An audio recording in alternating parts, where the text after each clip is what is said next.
धन्य है बिहार, बिहार की यह पावन भूमि, मैया सीता, माता सीता की जन्मभूमि बिहार, वीरों की भूमि बिहार, संतों की भूमि बिहार। धन्य है और धन्य है बिहार के लोग जिन्होंने समूचे भारत वर्ष को बता दिया कि हिंदुओं में अगर एकता हो तो उसका नजारा क्या होता है।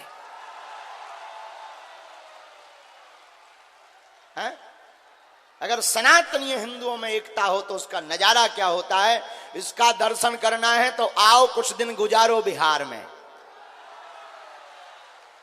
बिहार के लोगों को लोग पिछड़े और बिछड़े कहते थे, लेकिन उन लोगों के मुंह पर तमाचा है। बिहार के लोग पिछड़े और बिछड़े नहीं हैं, बिहार के लोग भक्ति से भरे हुए लोग हैं। बिहार के लोग सनातन हिंदू एकता का प्रतीक है और हमें तो ऐसा लग रहा भारत हिंदू राष्ट्र की ज्वाला बिहार से ही भभक गई है। और एक दिन ऐसा आएगा कि पूरा भारत राममय होगा। तो धन्य है आप सभी। आज कुछ देर के लिए दिव्य दरबार भी लगेगा, जिनके नाम की प्रेरणा लगेगी उन्हें बुलाया भी जाएगा और फिर इसके बाद में हम लोग कथा भी करेंगे। तो कल तो रिकॉर्ड ही टूट गए। धन्य है बिहार के लोगों, आनंद आ गया। कल आने जाने में जरूर हमें 5 घंटे लगे, वो बात अलग है कि भात हमें रात को 2 बजे मिला, वो बात अलग है। लेकिन एक बात तो है, खूब आनंद आ गया। धन्य है। हम मानते हैं कि असुविधा हुई, बैठने की सुविधा नहीं थी, पानी की व्यवस्था नहीं थी, पंखा नहीं थे, लेकिन ठीक है, ये तो 2-3 दिन की बात है, ये तो कहीं पर भी व्यवस्था मिल जाएगी। लेकिन जो सनातनीय हिंदू वैदिक परंपरा का प्रचार हो रहा है, ये अपने आप में एक इतिहास रचा गया। नौबतपुर का तरेत मठ भारत के इतिहास में दर्ज हो गया है। नौबतपुर और बिहार के पागलों का यह महाकुंभ आज पूरी दुनिया नजर टिकाए बैठी है। आज तक बिहारियों को नाना प्रकार के शब्दों से संबोधित करते थे, लेकिन आज पता चल गया कि बिहार में भी कितनी बहार है।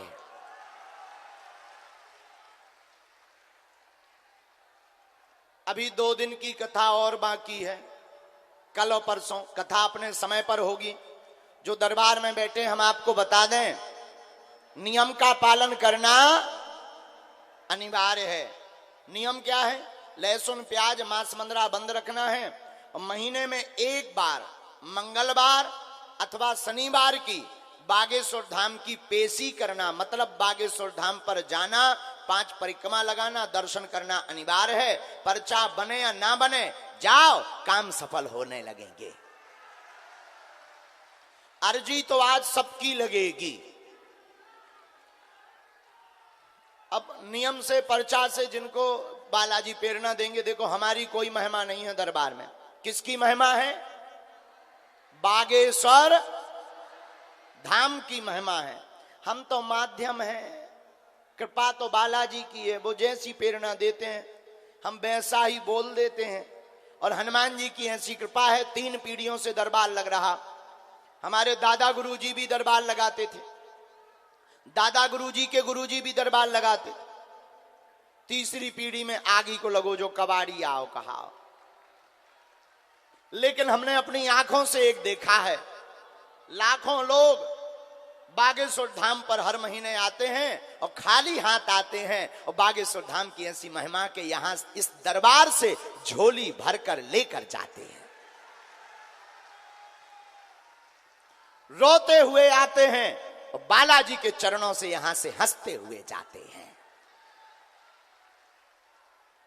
धन्य है महिमा बागेश्वर धाम की। हमारा मानना है, कलयुग में जो कहते थे भगवान नहीं होते, दिव्य शक्तियां नहीं होती, यह सब कपोल कल्पना है, झूठ है, मिथ्या है, ऐसे लोगों के मुंह पर तमाचा मारने के लिए ही बागेश्वर बालाजी का दरबार लगता है। बड़े बड़े बुद्धिमान, बड़े बड़े तार्किक, बड़े बड़े विद्वान, बड़े बड़े कैमरा बागेश्वर धाम पर पोल खोलने आए, लेकिन खुद खुलवा कर चले गए। और कलयुग में यही महिमा बागेश्वर धाम की है। किसकी? बागेश्वर बालाजी की। हम ये भी कहें, क्षमा करना, हमारे पास ना तो कोई सिद्धि है, ना कोई चमत्कार है, ना हम कोई महात्मा है, ना हम कोई ईश्वर हैं, हम तो साधारण इंसान हैं। पर इतना कह सकते, जो कहें कि भगवान नहीं होते, दिव्य शक्तियां नहीं होती, ये सब झूठ है, तो तुम्हारी ठटरी। हाँ, कभी आना बागेश्वर धाम के दरबार में, गीला करके भेजेंगे, गीला करके। इतनी सामर्थ्यता तो हमारे गुरुदेव श्री सन्यासी बाबा और श्री बागेश्वर बालाजी में है। कलयुग के राजा हनुमान जी हैं। और हमें लगता है बागेश्वर बालाजी का दरबार लगता भी इसीलिए है कि अब दूसरे मजहब और धर्मों में भटकना और फटकना ना पड़े।